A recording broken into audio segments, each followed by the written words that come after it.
합니다. 오늘 세 번에 걸쳐서 그 가정의 행복 지수를 높이는 비결에 대해서 이렇게 강의하려고 합니다. 오늘은 그 첫 번째로 그 가정의 그 행복 지수를 높이기 위한 방법으로 사랑이 풍성한 가정에 대해서 여러분에게 강의를 하도록 하겠습니다. 잠시 기도하고 시작하겠습니다. 하나님 아버지, 여기 보시옵소서.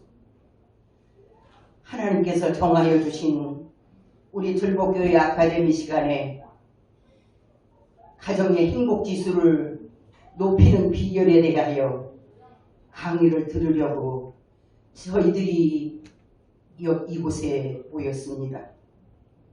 이 시간 성령님께서 친히 우리들의 강사님이 되어주셔서 우리들을 가르쳐 주시고 깨닫게 해주시며 우리들 가정에 이 말씀이 새겨져서 100배로 열매 맺는 말씀이 되게 하여 주시옵소서. 그리하여 각 가정마다 사랑이 넘치고 행복이 넘치는 가정 천국이 이루어지게 하여 주시옵소서. 시종을 성령님께 의지하며 우리 주 예수 그리스도를 받들어 간절히 원하며 기도합니다. 아멘. 요즘 그 지능 지수는 IQ라고 합니다. 감성 지수는 EQ라고 하죠. 그러면 가정의 행복 지수를 홈Q라는 용어를 쓴다면 우리들의 그 가정의 홈Q는 얼마나 되겠습니까? 아마 각 가정마다 다른 수치로 나타나게 될 거예요. 어떤 가정은 가정의 행복지수가 높을 수도 있고 또 어떤 가정은 그 행복지수가 최하위로 내려간 가정도 있을 것입니다. 어느 가정이고 행복이 저절로 솟아나는 것은 절대 아닙니다. 가정이란 마치 화원 같아서 그냥 두어서는 절대 안 됩니다.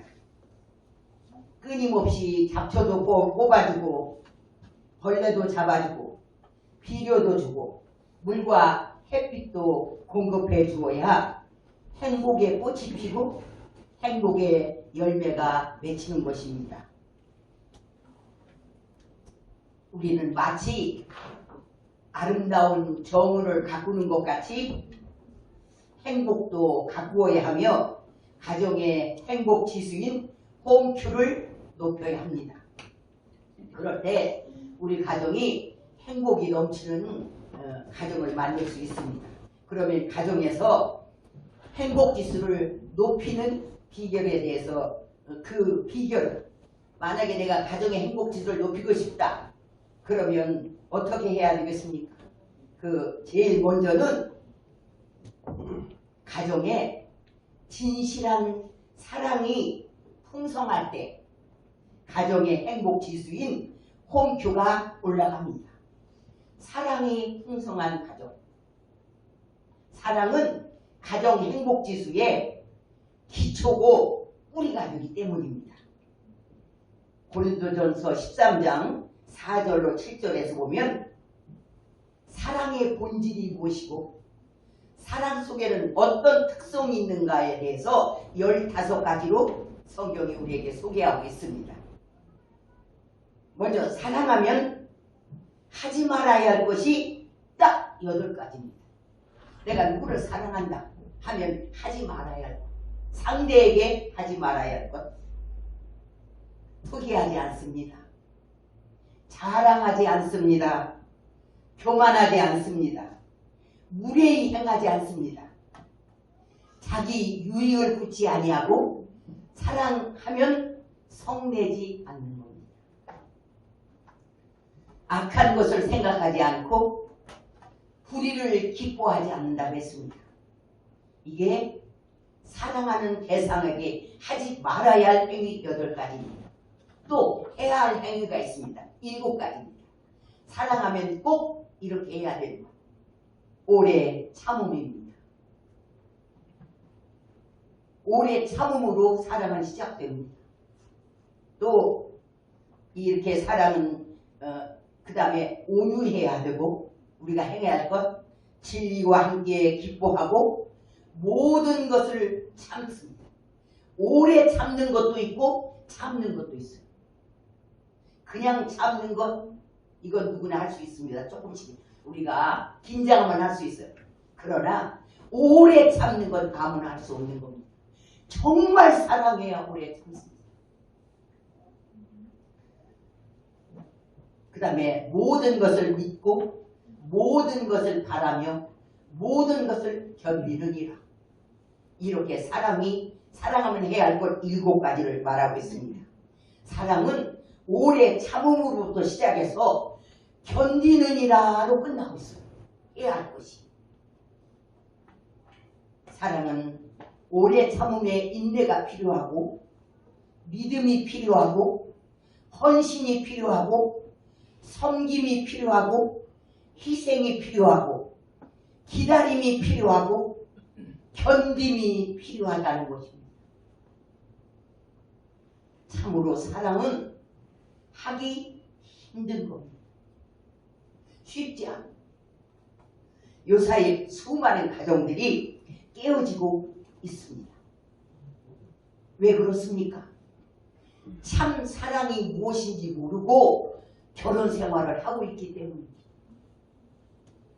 많은 사람들이 좋아하는 것과 사랑하는 것을 잘못 이해하고 혼돈하는 사람들이 많이 있어요. 좋아하는 것은 어떤 걸까요?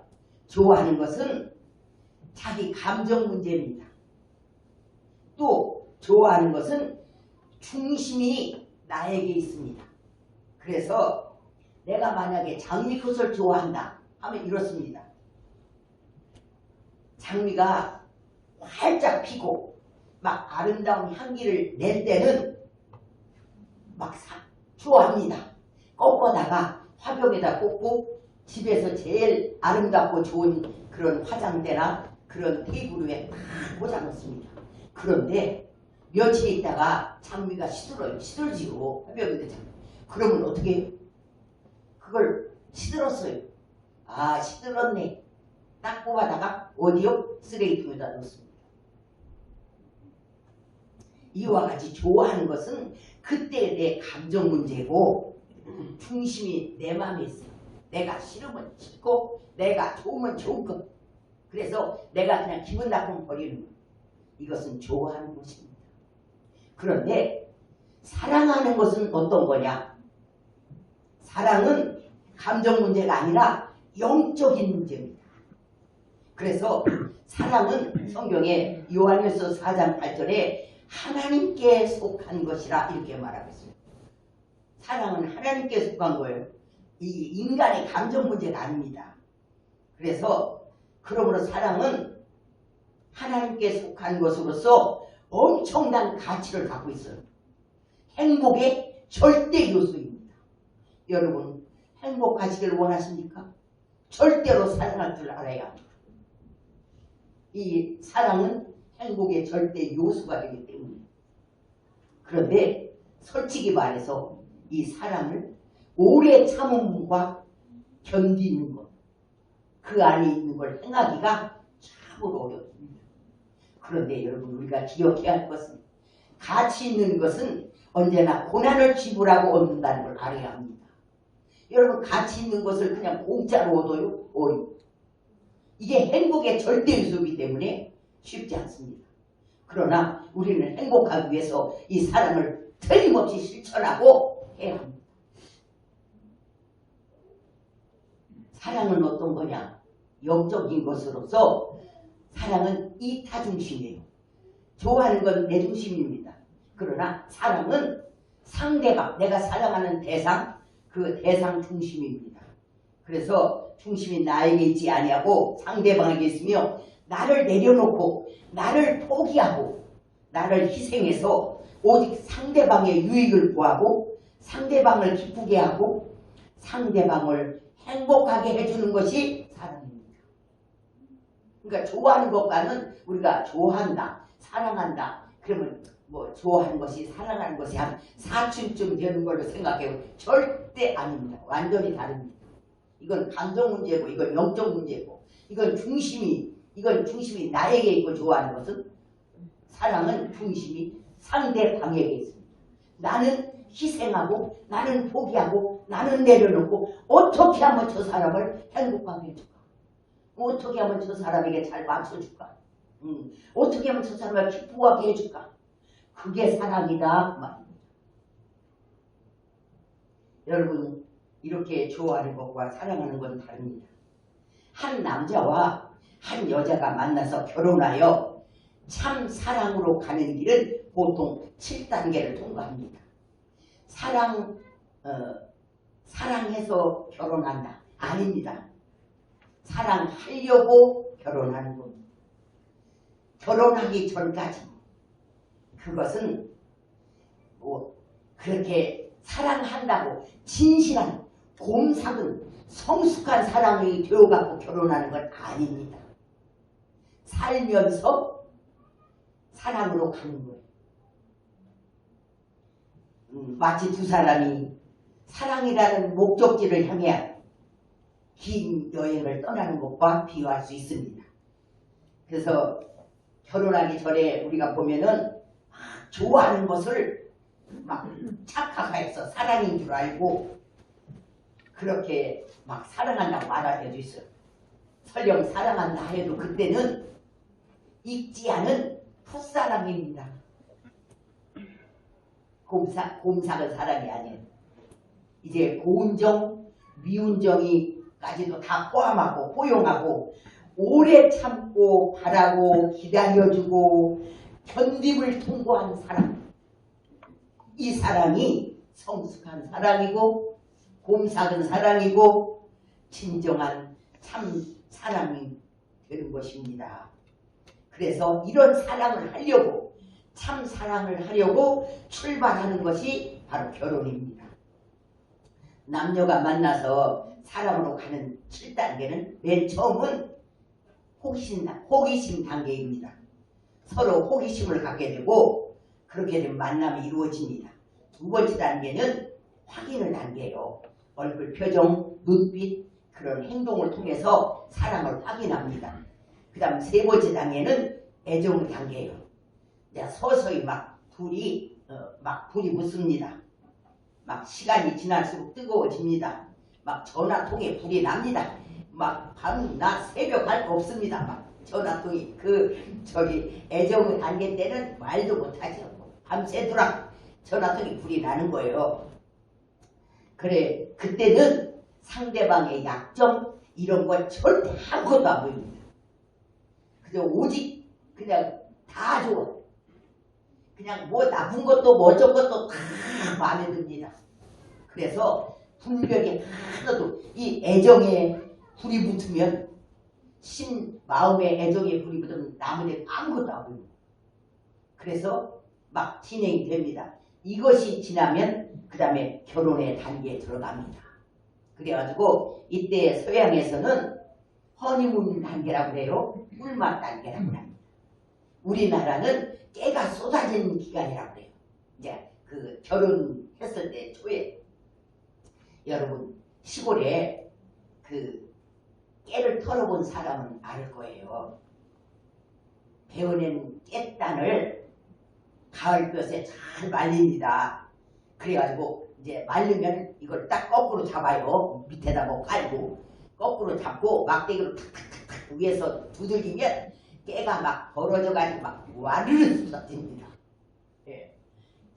그런데 깨를 계속 두드리면 나오니까 아니에요. 와르르 쏟아지고 난 다음에 그 다음에는 막 그냥 막대기로 막 두드릴 필요도 안 나요. 그 기간이 깨가 쏟아지는 기간이 별로 길지 않다는 말입니다.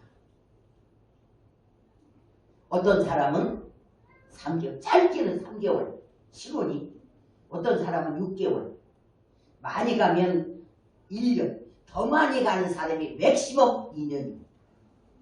이 신혼의 깨가 떨어지는 기간. 이탈리아에 있는 피사 대학 그 연구팀이 발표를 한 것을 보면 이래요. 2년 된 연인들에게서는 열정적인 그런 사랑을 자극하는 뉴트로핀이라는 몸에서 호르몬이 막 다량 발포된대요. 그러나 2년이 지나면요, 이 몸속에서 이 사랑의 호르몬은 다 소멸돼 버리고 이제 안 나와.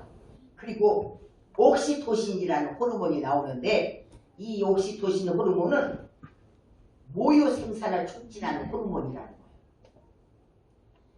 거예요. 연애 열정도 길어야 2년. 그 다음 단계는 권태기 단계입니다. 상대의 본 모습이 보이기 시작하는 단계예요. 깨도 다 떨어지고 빈 껍질만 남았고 사랑의 호르몬도 다 소멸된 상태고 사랑의 안경도 벗겨져서 이제 그 사람의 실체가 다 보입니다. 이제 실망스러운 모습, 한심한 모습이 보입니다. 저 사람과 어떻게 한평생을 살을까? 왜 저런 모습이 있는 것을 연애할 때 보지 못했을까? 후회도 하고 한탄도 합니다. 이게 권태기 기간을 지납니다. 그 다음에는 위기 극복 단계, 위기 극복. 이것은 이제 내 사랑이 위기를 만납니다. 이제 보니까 다른 사람이 깨안 떨어진 사람이 또 눈에 보이기도 하고, 또 이것을 잊으려고 취미 생활을 시작해서 다른 곳에서 사랑을 찾기도 합니다. 그래서 이때 소중한 사랑을 잊어버릴 때가 많이 있습니다. 여기에서 많은 사람들이 이혼을 합니다.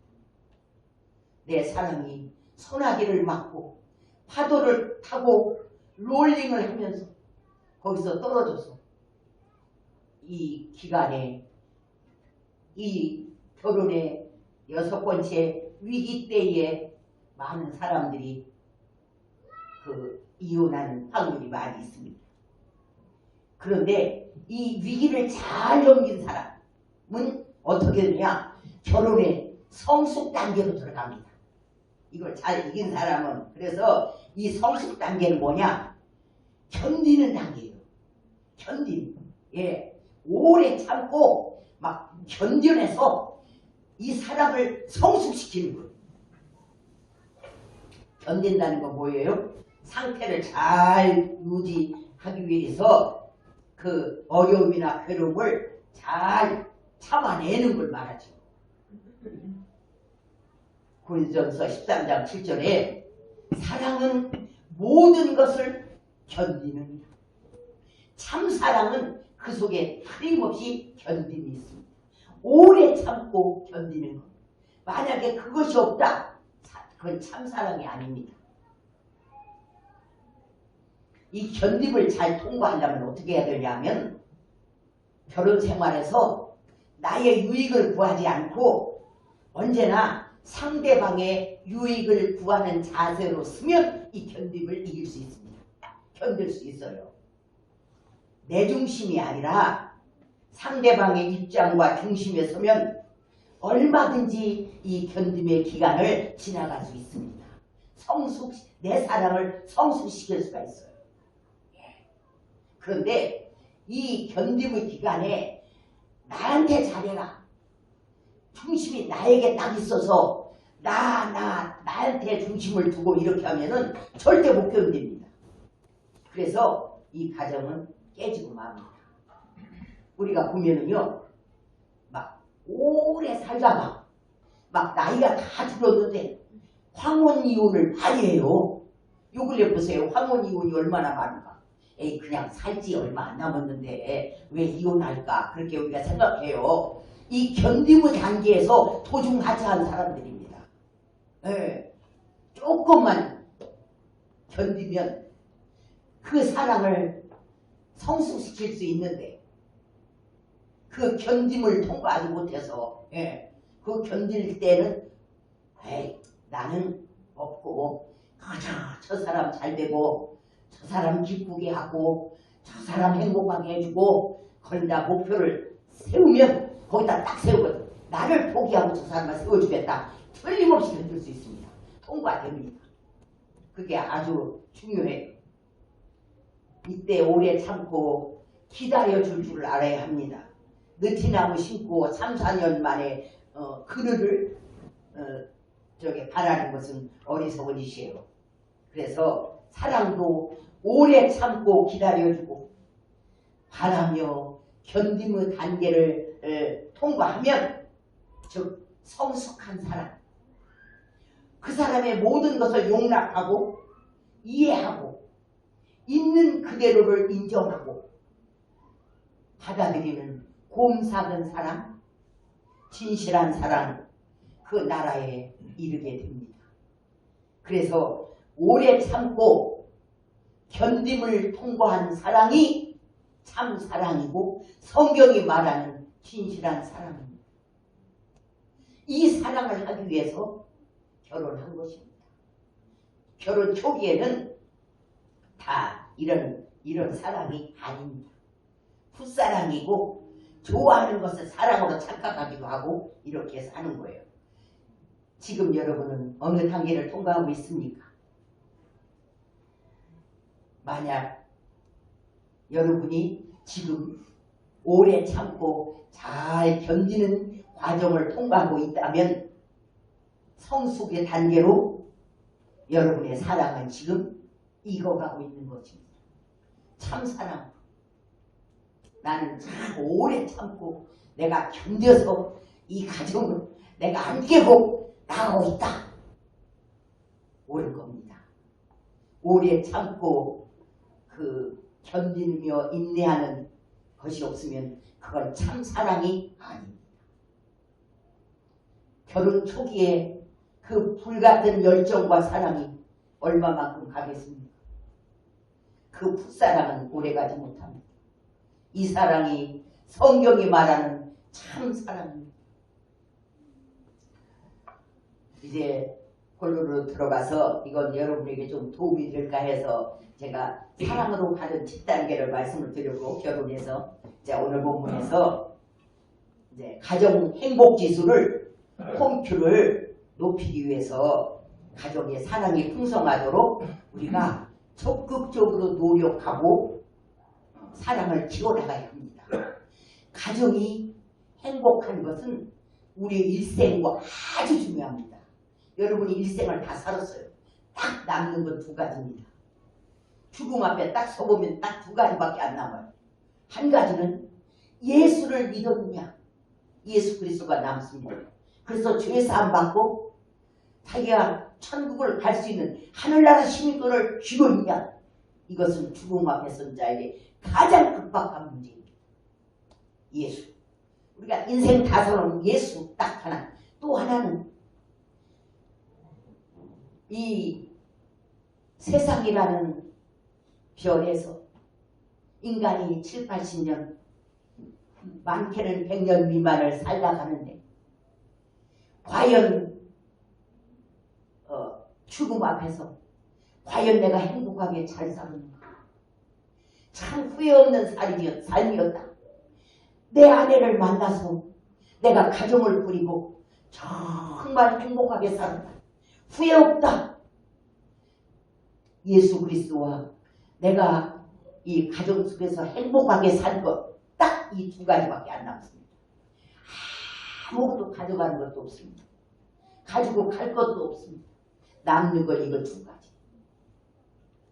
죽음 앞에 딱 서보면 딱 이 두 가지지 뭐 어디서 인류 대학을 나왔느냐 돈이 많았느냐 아무것도 없습니다. 오직 예수 그리스도와 내가 가정에서 내 아내와 행복하게 사는 것. 그래서 솔로몬은 해 아래서 해 아래 이 세상에 살 때에 다 할 것이라는 것. 오직 네 아내와 즐겁게 사는 것이 네 인생의 분복이다. 타고난 복이다. 그 복은 누구나 줬다는 거예요, 하나님이. 예, 네 아내와 행복하게 사는 것. 어디에서? 가정에서. 그러니까 가정이 행복하게 사는 건 여러분 일생일대의 중요한 문제입니다. 이것을 잘못 살면 여러분이 죽음 앞에 설 때 엄청 후회해요. 그러나 소용없어요. 다 지나간 걸 그때 후회하면 무슨 소용있겠습니까? 현재 잘 살아야지. 행복하게. 그래서 그 비결을 여러분에게 소개하려고 합니다. 여러분, 우리가 가정에 사랑이 풍성하게 하려면 어떻게 해야 되겠습니까? 이 사랑이 행복의 절대적인 요소라고 했는데, 그러려면 첫째로 부부가 서로에게 관심을 가지고 상대방의 상황을 주의 깊게 살펴보며 서로 보살펴줄 때 가정의 사랑이 풍성해집니다. 여러분, 사랑은 관심이에요. 사랑이 식으면 뭐예요? 무관심이에요. 가정에 남편과 아내가 서로 무관심해 봐봐요. 그거 가지고 뭐가 되겠어요? 사랑은 관심이에요. 그러니까 관심을 가지고 아내는 남편을, 남편은 아내를 관심을 갖고 유심히 살피는 거예요. 그리고 보살펴주는 겁니다. 그럴 때 사랑이 충만해져요. 그래, 이게 그러니까 늘 아내와 남편은 상대방을 주의 깊게 유심히 관심을 가지고 살펴봐야 돼요. 그래갖고 지금 무엇이 필요한지, 기분이 어떤지, 몸이 피곤한지, 또는 문제가 있는지, 힘든지 이렇게 그것을 살펴보고 보살펴줘야 돼요. 보살펴줘. 근데 만약에 예를 들면 아내가 관심을 가지고 남편을 살펴보니까 퇴근 후에 많이 힘들어 보여요. 지쳐 보여요. 맥이 하나도 없어 보여요. 그럼 어떻게 해야 될까요? 관심을 갖고 보살펴주라고 했는데 그러면 어떻게 해야 되냐? 식사 후에 피곤하지요? 이렇게 말하고 어깨도 주물러주고 발도 좀 주물러주고 따뜻한 물에 발도 좀 씻겨주고 발 마사지 좀 해주고 좀 편히 쉬어요 하고 애들도 좀 다 조용하게 해주고 남편을 좀 편히 이렇게 잘 쉬게 해줄 때 남편의 마음이 어떻겠습니까? 참으로 나는 사랑받고 있다는 그런 마음이 들지 않겠습니까? 그럴 때 남편의 사랑 지수, 남편의 행복 지수는 업됩니다. 반대로 남편이 퇴근해 왔어요. 애정어린 눈으로 아내를 보았어요. 그랬더니 관심을 가지고 주의 깊게 살펴보았더니 아내가 지쳐 보이고 힘들어 보이고 그렇게 보여요. 보면. 그러면 오늘 힘들었지 이렇게 알아주는 거예요. 이 아내가 그 말을 안 해도 주의 깊게 보면 그 말을 대신 해줄 수 있어요. 오늘 참 힘들었지 이렇게 말을 해주고 안아주고 다독거려주고 진짜 어깨도 주물러주고 팔도 주물러주고 따뜻하게 알아주고 이렇게 하면 아내가 참 남편에게 나는 참 사랑받고 있다. 그걸 느끼지 않겠어요? 그럴 때 아내의 사랑지수, 행복지수도 위로 올라가는 줄 믿습니다. 그래서 이렇게 남편과 아내가 서로 애정어린 눈으로 상대방을 관심을 가지고 주의 깊게 살펴보고 알아주고 챙겨주고 보살펴줄 때 자기가 지금 사랑받고 있다는 걸 느끼는 거예요. 그때 그 가정에 사랑은 풍성해지고 홈큐는 올라가게 되는 줄 믿습니다. 여러분 여기에 돈 들어갑니까? 돈 들어가면 돈이 없어서 못 한다고 할 수 있어요. 이건 돈도 하나도 안 들어가요. 사랑 풍성하게 이걸 뭐 뜨거운 물 좀 떠다가 발 좀 닦아주고 팔 좀 주물러주고 힘들어 보이는데 어깨 좀 주물러주고 힘들지 이렇게 알아준다는 게 참 남편이 행복한 거예요. 힘들게 나갔다 왔어요. 막 집안은 애들이 울고 울고 난리 가가지고 청소도 아무것도 안 돼 있고 뭐고 막 그냥 나도 힘들었어. 막 그런 스타일로 나오고 이렇게 하면 어렵지. 전쟁터지. 그렇게 하면 안 됩니다. 그런 가정은 사랑이 풍성할 수가 없어요. 근데 남편 이것 좀 해주는데 뭔 돈이 듭니까? 이게. 이렇게 하면 남편이 사랑지수, 행복지수가 올라가요. 아내도 사랑지수, 행복지수가 올라갑니다. 그러면 그 내가 대접한 대로 내가 또 대접받습니다. 그건 중요해요. 이렇게 관심을 가지고 이렇게 상대방을 이렇게 잘 보살펴 줄 때 여러분 행복지수가 그 가정의 행복지수가 올라가는 줄 믿습니다. 둘째는 부부가 서로에게 행복하게 해줘야 한다는 강한 책임감을 가지고 섬겨줄 때 가정의 사랑이 풍성해집니다. 부부는 서로 존중하여서 세워주는 행복 파트너가 되어야 합니다. 서로 존중해서 세워주는, 그리고 이 사랑 속에 사랑을 풍성하게 하려면 강한 책임감을 가져야 돼요. 뭔 책임감인가 하면은 내가, 남편은 내 아내를 행복하게 해줘야 되겠다는 강한 책임감, 또 아내는 나는 우리 남편을 어떻게든지 내가 행복하게 해줘야 되겠다는 강한 책임감을 갖고 그걸 실천할 때 그 가정의 사랑이 풍성해진다 그 말이에요. 만약에 남편은 어떤 강한 책임감을 가지고 아내를 행복하게 해줘야 합니까? 아내를 바라보고 오직 나 하나 믿고 나에게 전 인생을 맡기고 나한테 왔는데 나를 믿고 나하고 함께 살고 전생에 같이 있겠다고 내 품으로 들어온 여자인데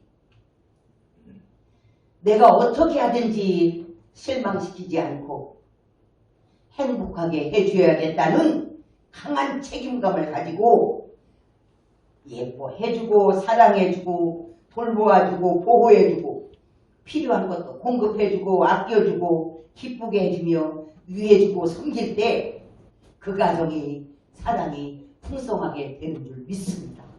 이런 책임감을 가져야 돼요. 그렇지 않습니까? 여자가 진짜 남편 하나 바라고 전 인생을 다 들고 그 남자 품으로 왔잖아요. 그런데 내가 이 여자를 행복하게 해줘야겠다는 강한 책임감을 가지고 이 여자를 사랑하고 돌봐야 하지 않겠습니까? 그럴 때 이 가정에 엄청난 사랑이 풍성해지죠. 이 아내입니다. 아내는 어떤 강한 책임감을 가져야 하겠습니까? 아내는 하나님께서 나를 이 남편을 도와주라고 돕는 배필로 남편에게 보내주셨는데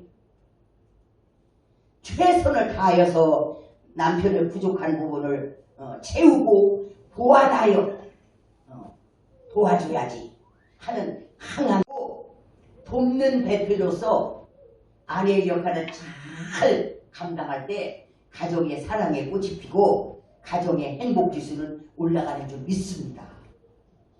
남편의 이 아내를 행복하게 해줘야 한다는 강한 책임감, 그걸로 이 여자를 늘 품고 이 행복을 내가 책임진다.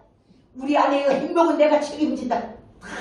이런 마음으로 아내를 사랑하고, 아내는 하나님께서 나에게 사명, 그 많은 남자 중에 이 남자를 지명해서 이 남자 도와주라고 나를 이 세상에 보냈는데 내가 최선을 다해서 돕는 배필로 이 남자를 도와서 이 남자를 성공시키고 이 남자를 행복하게 해줘야 한다. 이런 마음으로 두 마음이 합해진다면 거기에 행복이 꼽히지 않겠습니까? 꼭 그리 살아야 될 줄 믿습니다. 사랑은 강한 책임감을 가져야 됩니다. 세 번째, 부부가 상대방을 귀하고 소중하게 여길 때 가정의 사랑이 풍성해지고 행복지수로 올라갑니다. 귀하고 소중히 여기는 마음이 있어야 돼요. 서로가. 남편은 아내를, 아내는 남편을 귀하고 소중하게. 여기 아내를 소중하고 귀하게 여기려고 하면은 여러분 보는 관점이 달라야 합니다. 그 아내를 보는 관점 두 가지가 있습니다. 이게 뭐냐면 기능적 관점이 있고 하나는 존재론적 관점이 있습니다. 기능적 관점으로 아내를 보느냐 존재론적으로 아내를 보느냐 이것은 엄청난 차이가 있습니다. 자, 기능적으로 한번 아내를 봐볼까요? 기능적으로 아내를 보면은 인류대학 나와야 합니다.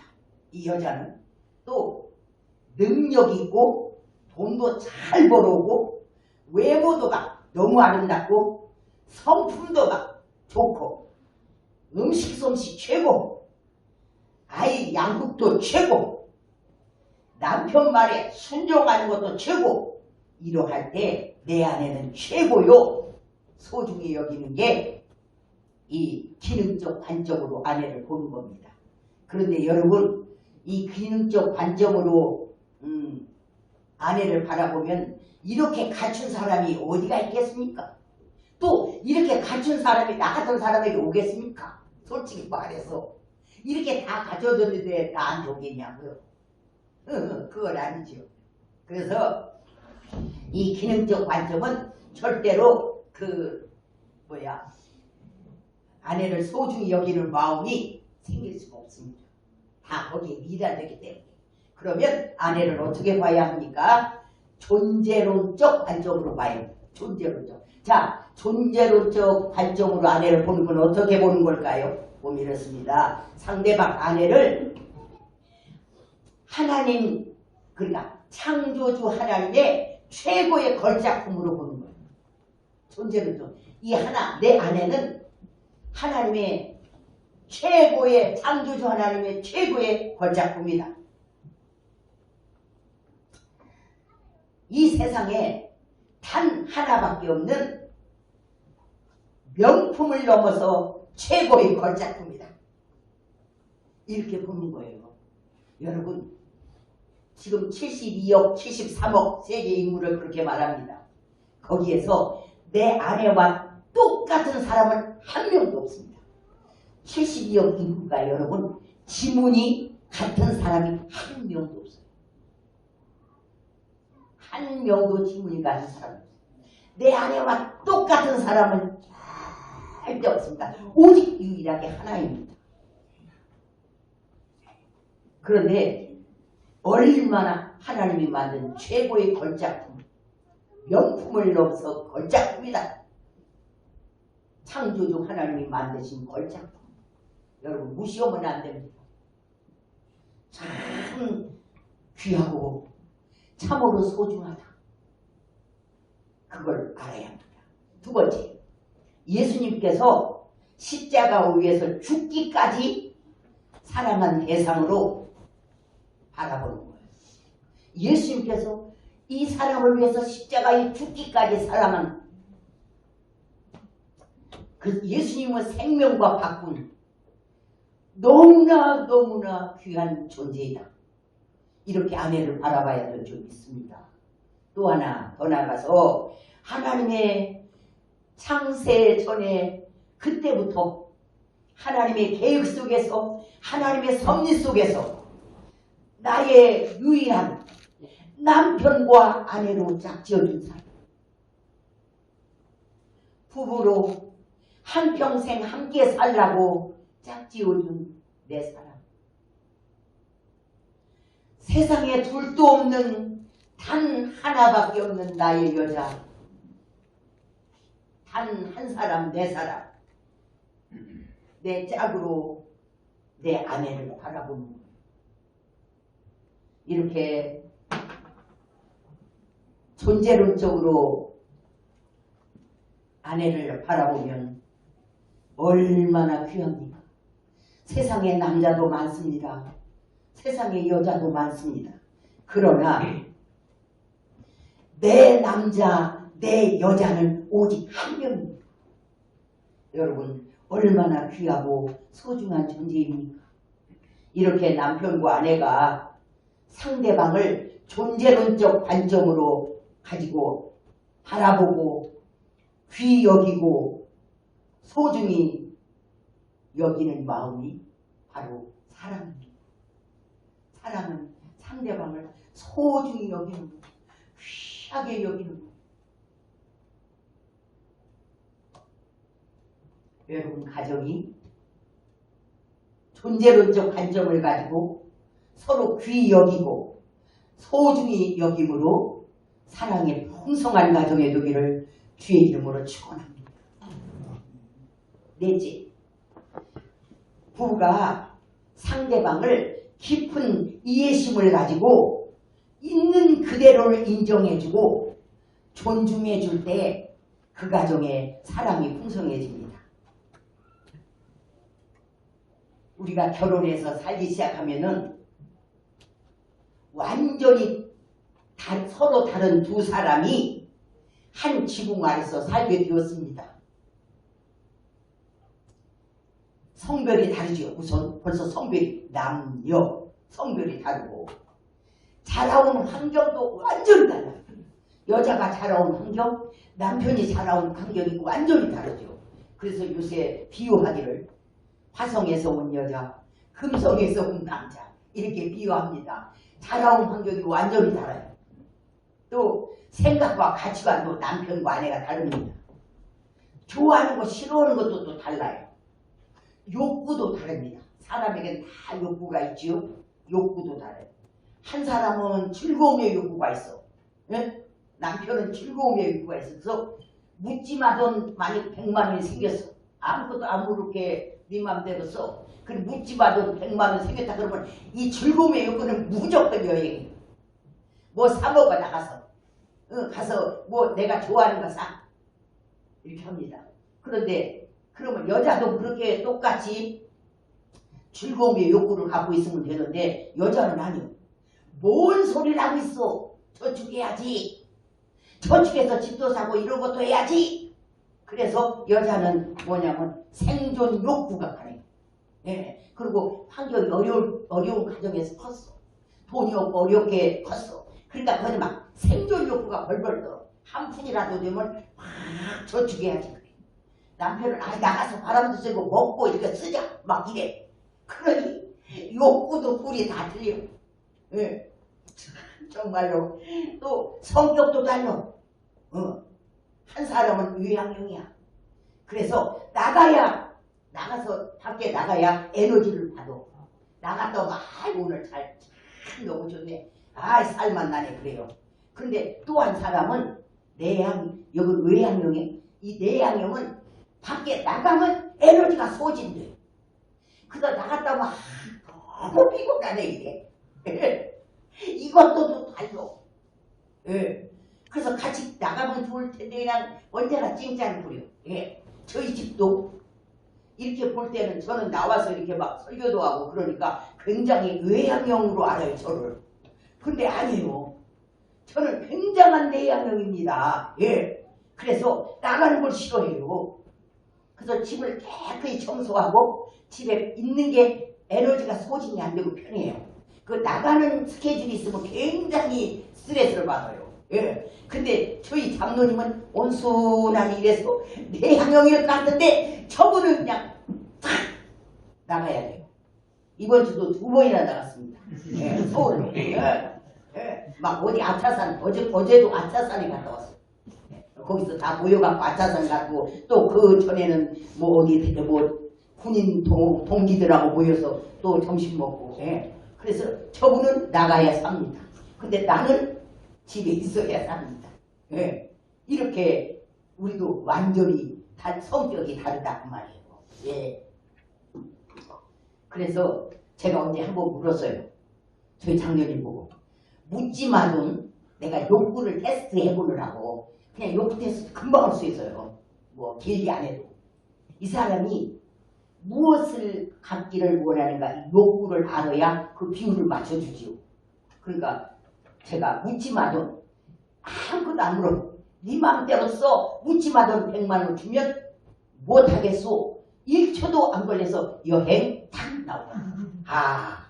이분은 즐거움의 욕구를 갖고 있구나. 예. 근데 제가 잘 못 맞춰줬어. 문제. 예. 이렇게 안 맞다 그 말이에요. 욕구도 안 맞고 성격도 안 맞아요. 기질도 다 달라요. 사람에게 기질이 있어요. 기질도 어떤 사람은 다혈질이야. 그래서 막 쾌활하고 활동적이긴 하나 막 성급하고 인내력이 없어서 딱 성질을 내는 한 사람은 다혈질이야. 근데 여자는 또 이건 점액질이라고 그래요. 이런 체질은 감정이 차갑고 활발하진 않아요. 그러나 침착하고 의지가 강하여서 아주 끈기 있는 체질이에요. 그래서 하나는 다혈질이고 하나는 끈기 있는 체질이고 둘이 또 절대 안 맞는 이런 상황의 기질도 다릅니다. 이러한 상황에서 서로 다름을 인정하고 남편 다르고 나도 다르고 틀린 것이 아니에요. 다를 뿐이에요. 다름을 인정하고 깊은 이해심을 가지고 서로를 있는 그대로 존중해 주지 않으면 가정은 충돌과 갈등으로 전쟁터가 돼요. 하나는 이쪽으로 막 하려고 하나는 막 이쪽으로 가려고 하면 충돌과 갈등과 막 전쟁이 일어나죠. 이것은 틀린 것이 아니라 다를 뿐이고 또한 부부는 제가 볼 때 죽고 사는 건 일이 아니면 그냥 지나가자 이래야 돼요. 저도 결혼 생활을 지금 55년째 했습니다. 그런데 제가 보면요. 죽고 살 문제예요. 이게 그러면 그건 한번 붙어야지. 죽고 살 문제면 그러나 그렇지 않은 것은 그냥 지나가자 이렇게 해야 돼요. 어지간하면 그냥 지나가자. 전쟁은 피하는 것이 훨씬 유익합니다. 그래서 여러분도 그냥 뭐 좀 다투다가 여보 이거 우리가 죽고 살 일이야 이게? 죽고 살 일은 아닌지 그럼 그냥 지나갑시다. 그리고 끝내요. 부부싸움은요 속전속결이 최고예요. 막 연장전은 좋습니다. 막 연장전에서 끌고 막 한 달 어떤 사람은 막 그냥 2달간 아이고 속전속결에서 그 자리에서 끝내야 돼. 이게 유익합니다. 수많은 부부들이 그 결혼 초에 서로를 자기에게 맞게 막 바꿔보려고 해요. 그래서 신혼 초에는 싸움이 잦아요. 그래서 길들이려고 한다고 그래. 이거 내가 살기에 좋게 길들인다고. 그러나 바꿀 수 없다는 것을 빨리 아는 것이 지혜입니다. 안 바꾸죠? 바꿀 수 없다는 걸 막 바꾸려고 막 몇십 년을 부대끼면 그건 미련한 걸 절대 바꿀 수 없습니다. 철학자 플라톤이 이 말을 했는데 저는 이 말을 제가 참 긍정하고 인정합니다. 플라톤이 이런 말을 했어요. 우리를 처음 만드신 그분이 아니라면 누구도 우리를 다시 만들 수 없다. 하나님 아니고는 이 피조물끼리 바꾸지 못한다는 거예요. 참으로 맞는 말씀입니다. 하나님 바꾸지 않으면 피조물끼리 어떻게 피조물을 바꾸겠습니까? 상대편 사람이 타고난 성격, 기질, 욕구, 가치관 이것을 나에게 맞게 바꿀 수 있겠습니까? 하나님이나 바꾸지 절대 우리를 바꿀 수 없습니다. 그러니까 남편은 아내를 내가 어떻게든지 저걸 바꿔놔야지 그 생각 버리세요. 안 바꾸죠. 또 아내도 남편을 어떻게든지 바꿔야지 안 바꾸지. 이걸 빨리 아는 게 지혜입니다. 그것은 오직 우리가 할 수 있는 건 그럼 어떡하냐. 나하고 서로 다름을 인정하고 깊은 이해심을 가지고 서로를 있는 그대로 인정하고 배려해주며 존중해주고 서로 맞춰가며 조화를 이루며 사는 것이 이것이 지혜입니다. 그러니까 우리는 지금 하나는 즐거움이 강하고 저는 생존욕구가 강하고 또 저분은 외향형이고 저는 내향형입니다. 그러니까 저는 집에 있어요. 안 나가고 같이 갈 수는 없어. 그걸 본인 혼자 갑니다. 그러나 저분이 혼자 그 생활을 할 수 있도록 제가 배려를 하는 거예요. 그래도 지금 55년 잘 살고 있습니다. 조화를 맞춰서 서로가 또 어디 가는 걸 제가 또 맞춰주기도 하고 저분이 또 나를 맞춰주기도 하고 서로 배려하고 바꾸려고 하는 것이 아니라 있는 그 자체에서 서로 배려하고 양보해서 조화를 이루며 살아가는 것. 하나님이 원하시는 건 그겁니다. 하나님은 똑같은 사람을 만들지 않았습니다. 다 각자 다른 사람을 만나서 서로 배려하고 조화를 이루며 이렇게 다양하게 아름답게 살 수 있도록 우리를 만드신 것을 이해하고 아내와 남편이 서로 다름을 인정하고 그걸 이해하고 배려하면서 나아갈 때 조화를 이루며 나갈 때 그 가정에 사랑이 꽃피는 줄 믿습니다. 그렇지 않으면 전쟁터가 돼요. 서로 자기 뜻대로 하려고 하니까. 이것이 서로 상대방을 맞춰주고 이렇게 하는 거, 그 사랑은 상대편 중심에 서서 상대방에 맞춰주고 기쁘게 해주고 행복하게 해주는 것이라는 것을 잊어서 안 됩니다. 마지막 한 가지 더 하겠습니다. 다섯째, 행복지수를 높이려면 부부가 아낌없이 서로에게 사랑을 주려고 할 때 가정의 사랑은 풍성해집니다.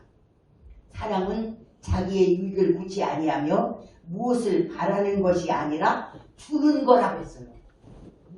여러분, 사랑은 우리가 보통 말할 때 사랑을 다 받으려고 합니다. 받으려고. 그런데 사랑은 받으려고 하는 것이 아니라 주려고 해야 된다는 거예요. 받으려고 하는 건 사랑이 아니에요. 사랑은 자기 유익을 구하지 않는 것입니다. 상대방의 유익을 구하고 상대방을 채워주려고 하는 거지 나를 좋게 하는 것이 아니에요. 그건 사랑이 아닙니다. 그래서 자꾸 상대방에게 사랑을 받으려고 하지 말고 언제나 내가 먼저 사랑을 주려고 해야 합니다. 사랑은 주는 것입니다. 자꾸 이렇게 상대에게 사랑을 받으려고 하면은 그것이 채워지지 않으면 사랑이 상처를 받고 사랑에 트러블이 생기고 자꾸 뭔가 허전하고 왜 난 이걸 안 채워주나. 그래서 섭섭하고 늘 여가 우울합니다. 받으려고 하면 우울해. 그러나 사랑은 받으려고 하는 게 아니라 사랑은 주는 거라고 했습니다. 그래서 부부가 서로에게 사랑을 아낌없이 주려고 할 때 그 가정의 사랑은 풍성해지는 줄 믿습니다. 사람이 무엇으로 사는가 이렇게 물으면 우리는 돈의 힘으로 사는 게 아니라 사랑의 힘으로 사는 거예요. 사람은 사랑하고 또 사랑받으며 그 힘으로 사는 거예요. 그러니까 사람 사는 것의 원동력은 여러분 사랑입니다. 사랑이 빠지면요 돈 많이 주고 사랑은 하나도 안 해줘 남편이. 근데 사랑은 많이 주는데 조금 경제적으로 어려워. 어떤 여자든지 후자를 선택할 것입니다. 왜냐? 우리 가장 깊은 감정적 욕구는 누구든지 사랑받기를 원합니다. 특별히 결혼한 사람의 경우 배우자에게 가장 사랑받고 싶어요. 결혼한 부부들 보세요. 뭘 원합니까? 사랑받고 싶어요. 부부관계에서 어려움을 겪는 그런 이들의 공통된 질문에 미국의 결혼 상담가 게리 체프먼이라는 사람이 있는데 그 사람은 이렇게 말했어요. 막 부부간에 어려운 많은 문제가 있어서 와요. 그러면 그 사람 답은 딱 한 가지예요. 뭐냐면 사랑의 탱크를 채워주세요. 이렇게 상담한다는 거예요. 이 탱크 알죠? 물탱크, 기름탱크 같이 이렇게 큰 통을 말하는 거예요. 이 사람이 이런 말을 했어요.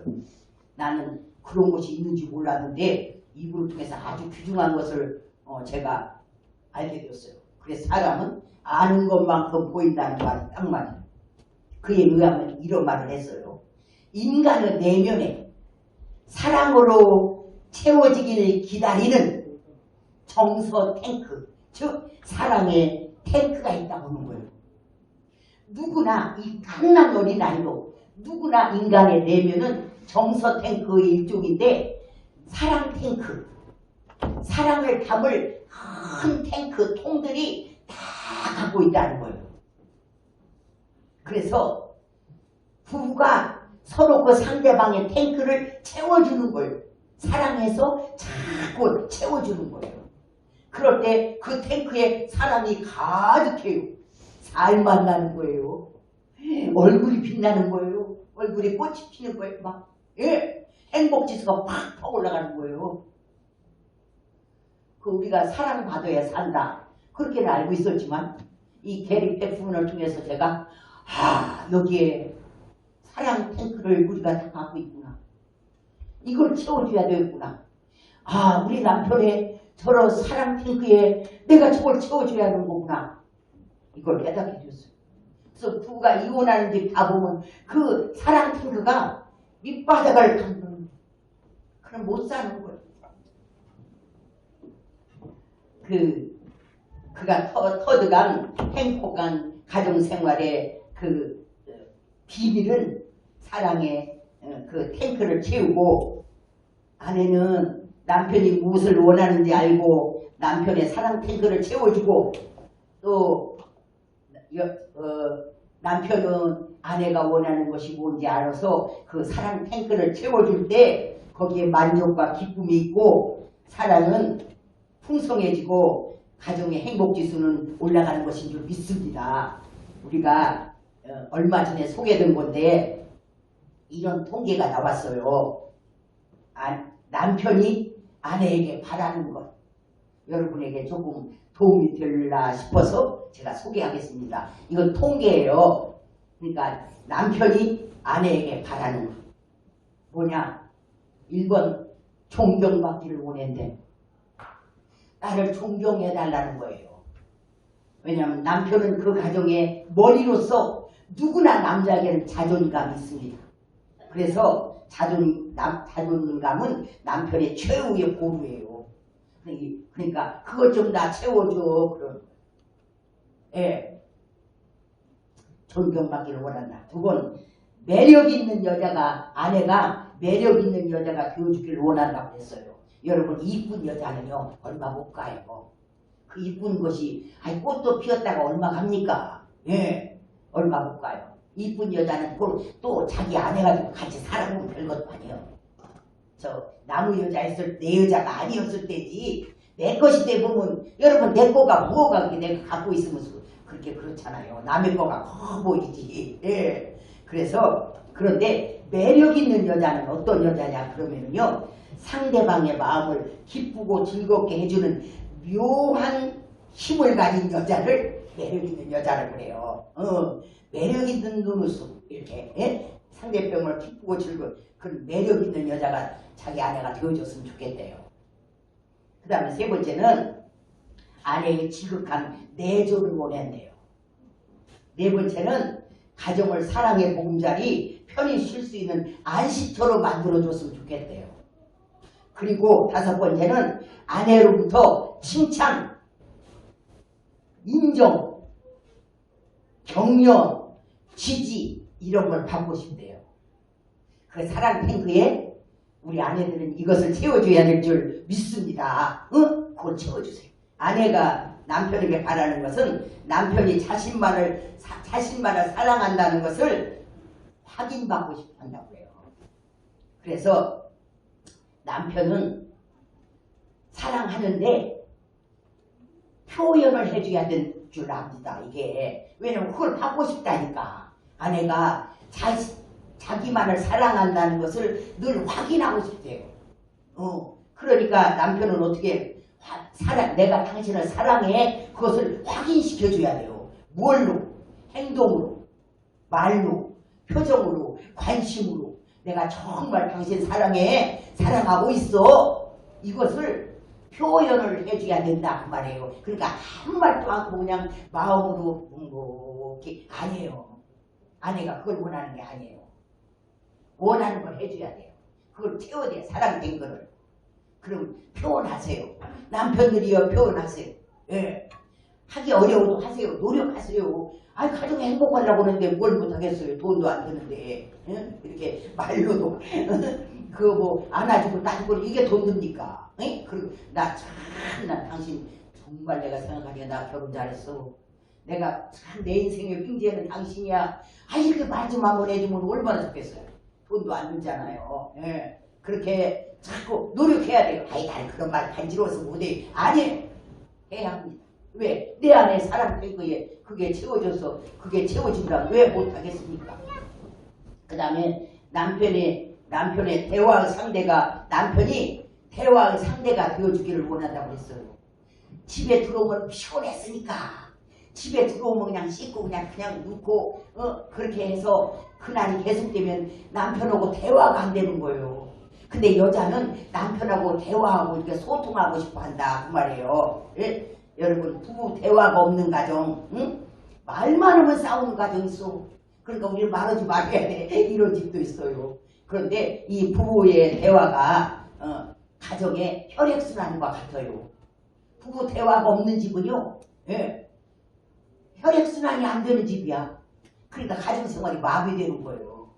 하루 일과좀 갔다 온 거, 여보 오늘은 회사에서 이런 일도 있었고 이런 일도 있어서 어머 그래요. 그리고 이제 막 아내가 편들어주고 막 그래요 이렇게 해주고 아내 당신은 그러면 나는 오늘은 뭐뭐뭐뭐뭐 이렇게 쓰고 이래서 그래. 그래갖고 서로 가정이 돌아가는 것도 알고 남편이 지금 어떤 상황이 있고 힘든지도 알고 내가 그러면 이렇게 알았으니까 기도할게요. 이래갖고 서로 이렇게 소통이 되고 교통이 되기를 아내는 원한다 그 말이에요. 그러니까 말을 해야 된다. 대화를. 세 번째는 정직하여서 신뢰할 수 있는 남편이 되어주기를 원한다고 했어요. 부부 사이는요 정직과 신뢰가 굉장히 중요합니다. 만약에 남편이 그냥 임기응변으로 그냥 아내가 화날 것 같아서 좀 거짓말로 말했어요. 그런데 거짓말을 하면은요 그것을 합리화시키려면 10가지를 또 거짓말해야 돼. 응? 다른 것도 다. 그렇게 하다 보면 틀림없이 들켜요. 그래서 들켰어요. 그러면 저 사람은 나한테 거짓말하는 사람이네. 이렇게 해서 믿음과 신뢰를 한번 잃으면요 여자는 의심병이 들어요. 그냥 다 못 오는 것도 한번 의심을 받지 진짜가. 예. 그래서 여자는 의심병 들려오면 안 돼요. 그러면 우울증 생기고 안 돼요. 그냥 그때 혼나더라도 야단 맞고 혼나더라도 그냥 정직하게 말해야 돼요. 그래서 신뢰를 잃지 않아야 합니다. 이게 사는 방법이에요. 여자가 원하는 건 정직하여서 신뢰를 지켜달라는 거예요. 그 다음에는 남편이 가정에 깊은 관심을 가져달라고 가져주기를 원하고 막 그냥 남편이 막 가정을 막 순위가 막 몇 번째로 나갔어. 그리고 막 친구, 운동, 도구에 막 그런 데를 풀어주고 가정을 한 4번이요. 그렇게 하면 안 됩니다. 가정이 1번. 가정이 1번이고 다른 운동 그가 2번, 3번 이렇게 나가야 될 줄 믿습니다. 가정에 관심을 갖고 이래야 되고 또 아내는 재정적인 안정도 원한다고 했어요. 이것은 뭐 보편적으로 다 원하는 거고 이게 아내가 원하는 거라고 해요. 여러분이 참고가 되라고 통계적인 것을 소개했습니다.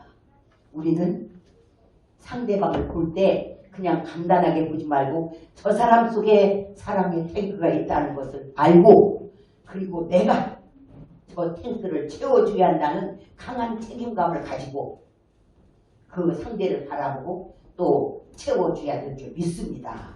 이게 아주 중요합니다.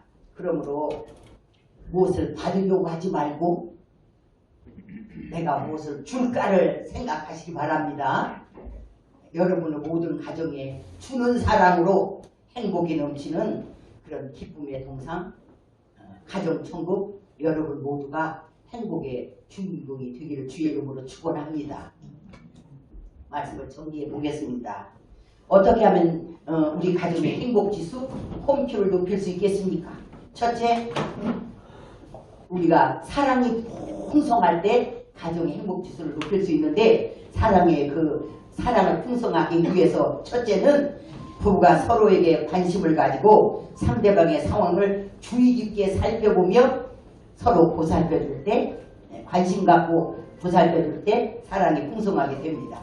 둘째는 부부가 서로에게 행복하게 해줘야 된다는 강한 책임감을 가지고 섬겨줄 때입니다. 셋째는 부부가 상대방을 귀하고 소중하게 여길 때 사랑이 풍성해집니다. 넷째는 부부가 상대방을 깊은 이해심을 가지고 있는 그대로를 인정해주고 존경해주며 조화를 이루어 나아갈 때 사랑이 풍성한 가정이 되고, 다섯째는 부부가 아낌없이 서로에게 사랑을 주려고 할 때 그 가정의 사랑이 풍성해질 줄 믿습니다. 그래서 그 주어서 이제 오늘서부터는 자기 아내를 바라볼 때 그 안에 사랑 탱크가 있는 것을 여러분이 기억하고, 오늘 배웠으니까 내가 그것을 잘 채워줘야지, 그 생각이라도 좀 하시기 바랍니다. 예. 서로가 그 생각을 하고 바라보면 좀 기운이 없는 듯한 저 사랑 탱크가 지금 비어가나? 그래가지고 여러분이 그걸 채워줘요. 얼마나 지혜롭습니까? 그래서 사랑 탱크가 둘이 다 만땅이 돼서 얼굴이 빛나고 웃음꽃이 피고 행복하고 행복의 주인공이 되고 여러분 가정의 행복지수는 최상을 달려갈 줄 믿습니다.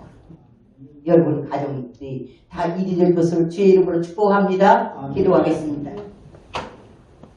사랑의 아버지 하나님, 우리 들목의 성도님들이 가정에서 서로 채워줘야 할 사랑의 탱크가 내면에 있음을 분명히 알고 서로가 최선을 다하여 사랑의 탱크를 채워주게